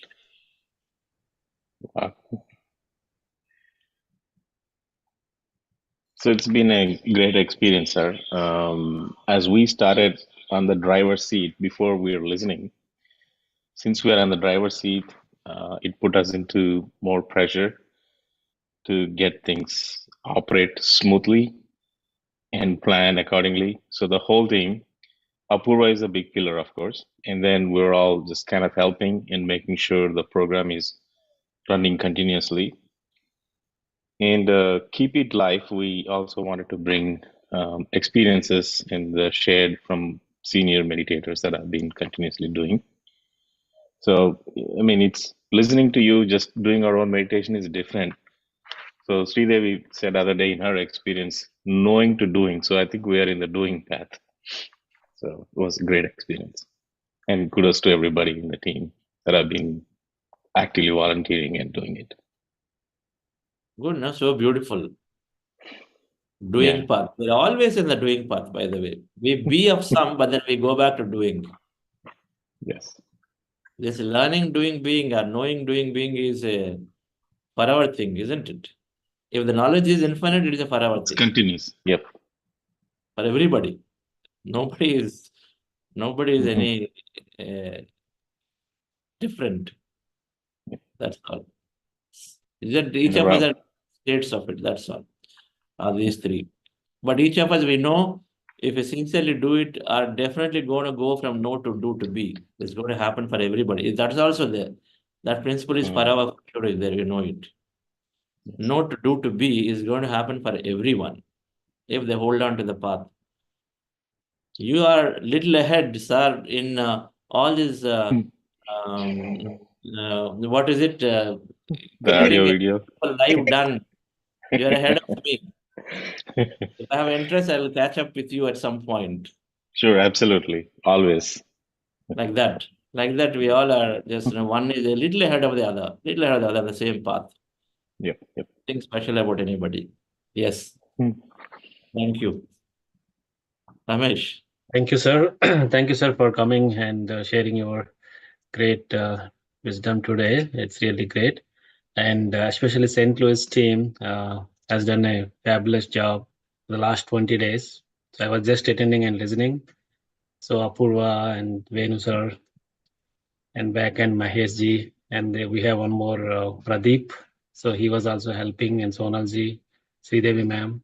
It has been a wonderful journey last 20 days. We see so many new participants and their experiences. So we are really growing, and we have more teachers now, definitely. So we are working for a great cause. Thank you for giving us a great platform. We are heartfelt gratitude always to you, sir. We learned so many things. We are learning day by day, learning day for us. So in this program, we have learned a lot of new things. Thank you, sir. Ramesh, thank you. We always fulfill each other's, everybody ultimately fulfills each of their desires through the other. We are supporting each other, whatever you call it. Our purpose is fulfilled with each other. That's how this whole Buddha Seva community is. Everyone who is there are just simply supporting the other's dreams to be fulfilled. First, our dreams are fulfilled with each other, then automatically it adds to a great cause of that energy. As it becomes bigger and bigger, naturally spreads to everything. Okay. So that's how I see. Thank you for fulfilling my dream. Building up a great St. Louis community. Great US community there. You know, this training, these sessions, I felt there isn't a point I felt so good every day. Sonalji and Apurva, I can tell you that they are happening so effortlessly, consistently across the world. There's different programs, and then topics roll, and then there is so much conversation happening. It just, there is this we need to scale. We need to scale this quite a bit. And it comes at the right time. The conference we're doing in Delhi is about ultimately having a whole set of trainers or coaches. I don't want to call trainers, I want to call them coaches, available worldwide, so that any leader and officer would like to take meditation as a way to bring transformations, and we are really there. So we're building capacity. So this program is absolutely a foundation for us to scale, and then not just one at St. Louis. We probably will do 10 at St. Louis themselves next, because St. Louis is big. And each of us fulfill our dream by teaching, while, maybe a many number of people will learn. So that scale is so important. And so this is what I think this program proves, that we're able to do it simultaneously in many places. And each program is different because everybody talks of their own experience. Everybody emphasizes their own point of the many things. And so it comes out very naturally and beautifully. So thank you all for doing this there. Thank you, Ramesh. Venu. Thank you, sir. I would like to hear Pradeep. He helped us few days. He's really came up and did volunteer for last few days. Pradeep, can you? Sure, Ramesh sir. First of all, thank you, Chandra sir, for being here. St. Louis team is definitely doing great job. And Apurva ma'am, she was fantastic, and all listening from her, all the wisdom and all. Since last 21 days, and this is the first program from St. Louis. And again, thanks to Ramesh sir, Apurva ma'am, St. Louis team, Venu sir, for giving me an opportunity to join them for the service. And even though you joined today, but it's been, you are with us from last 21 days. I would say that it's daily we are we are continuously listening to you through all complete an hour. We are doing in meditation hours, right? So I just wanted to share my experience from last couple of days. I'm feeling a lot of energy in me, and yesterday actually, during meditation, I felt like completely heaviness in my body and in my hand, and I was literally able to move my energy from one part to other part. And now also I have such a heaviness in my head. That energy is still, I can feel that one. So I don't know how to how should I handle this one, or what I should do with this energy. But maybe after a couple of minutes and all, it is I can I'm feeling better lately. But that is what my experience is. I mean, this is the energy from all. I feel because now this is not new for me. I'm with you and your team, our Buddha CEO Foundation team from last 2 to 3 years, but this is the first time I'm feeling such a great energetic and energy and all. So, I mean, this is really fantastic. I mean, this is and experience-wise, definitely there are a lot of changes. Maybe I will share some other time, but.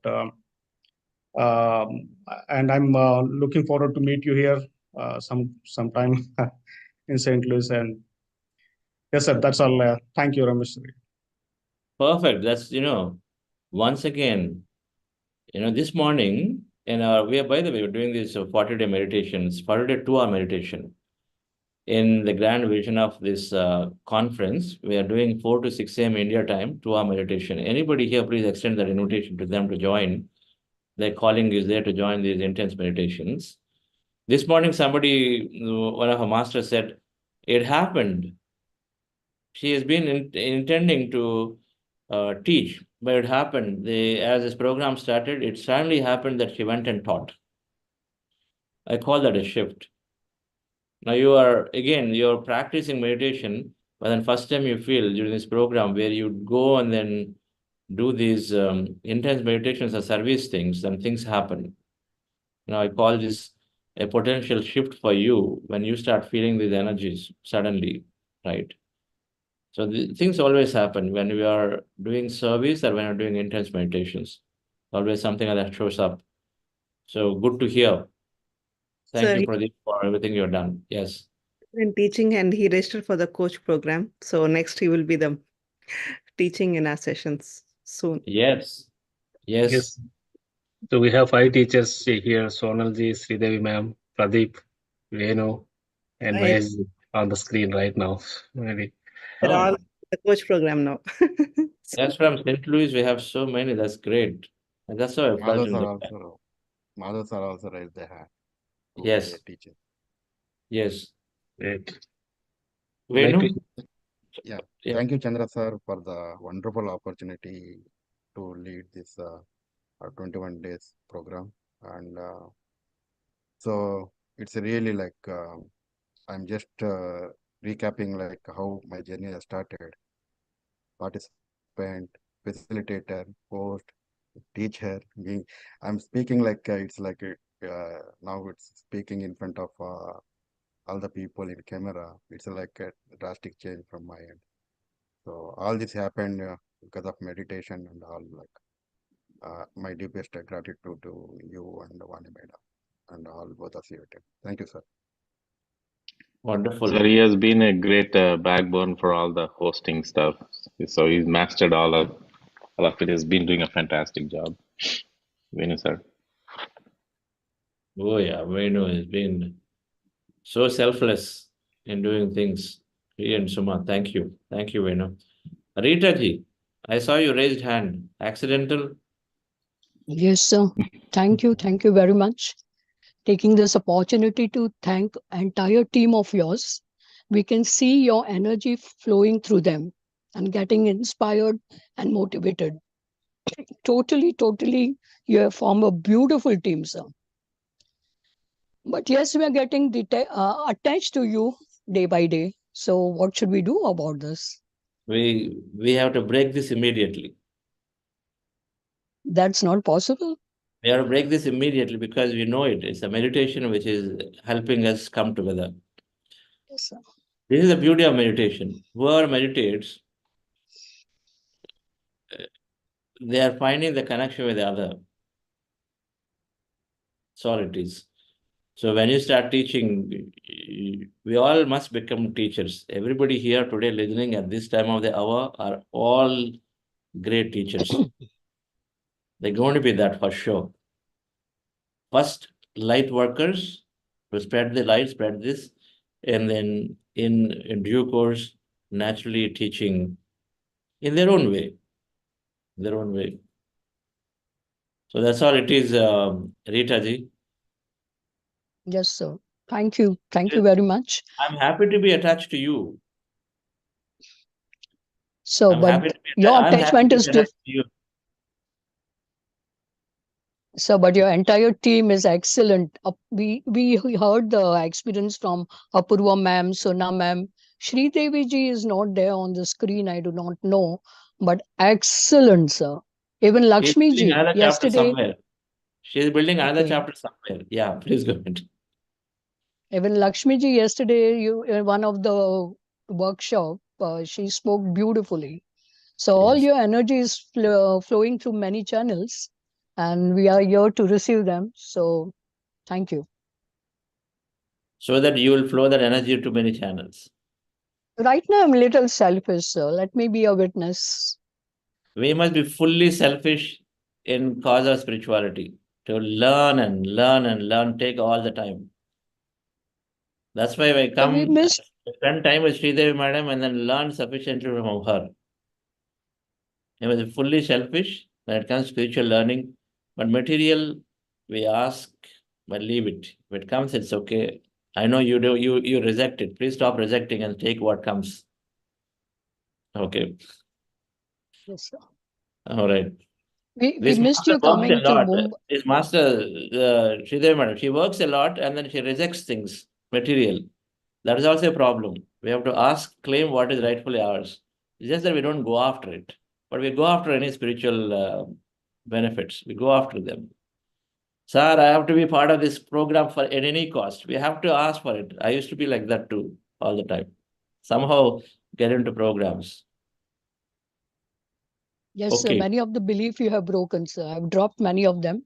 I had a fear of getting more money in life, but you have dropped that now. Great. That's great. Buddha Seva Foundation become more richer with all your money. No, sir. Just kidding. All right, friends. So thank you very much. We'll meet again in the next program. But those of you who would like to join, at least join some sessions of our intense meditation, 4 to 6 o'clock in India time, so whatever time it is for you. and join, because that supports that new initiative we're taking on Global Conference of Meditation Leaders to take meditation to policymakers, lawmakers. Somebody has to make a beginning, and then we want to start that. We want to be that rebel. We want to be that thinker about it, because our thoughts grow for sure, and so things will grow. And so that's where we're making a beginning for this conference in Delhi. We want as many officials to be there, take the important message so that they start thinking about introducing in their area of work, in the field of influence. It's not just to the employees of the governments, it's for everybody in the world in many ways, right? In the policies and all of that. Okay. Thank you all. Thank you, sir. Thank you for coming and giving me this wonderful opportunity. I don't know how much participant enjoyed, but I have learned a lot of things, and thank you, sir. It's always learning and progressing. Thank you so much for you and Vani madam for having faith and believe in me and giving me this opportunity. Thank you. Thank you. You're fabulous. Thank you. Bye, everybody then. Thank you.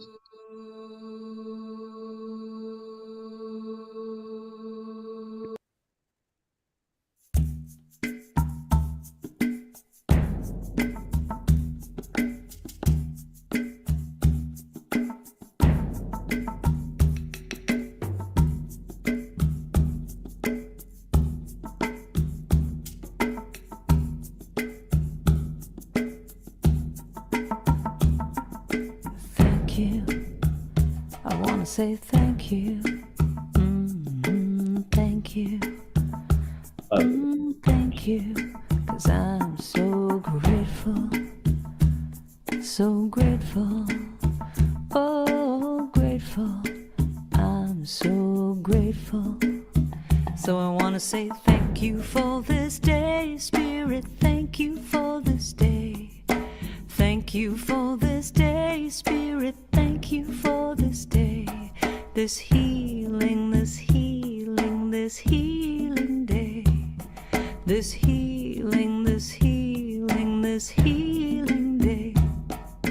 Thank you for this day, Spirit. Thank you for this day. Thank you for this day, Spirit. Thank you for this day. This healing, this healing, this healing day. This healing, this healing, this healing day. Thank you for this day, Spirit. Thank you for this day. Thank you for this day, Spirit. Thank you for this day. This beautiful, this beautiful, this beautiful day. This beautiful, this beautiful. Thank you all. See you tomorrow.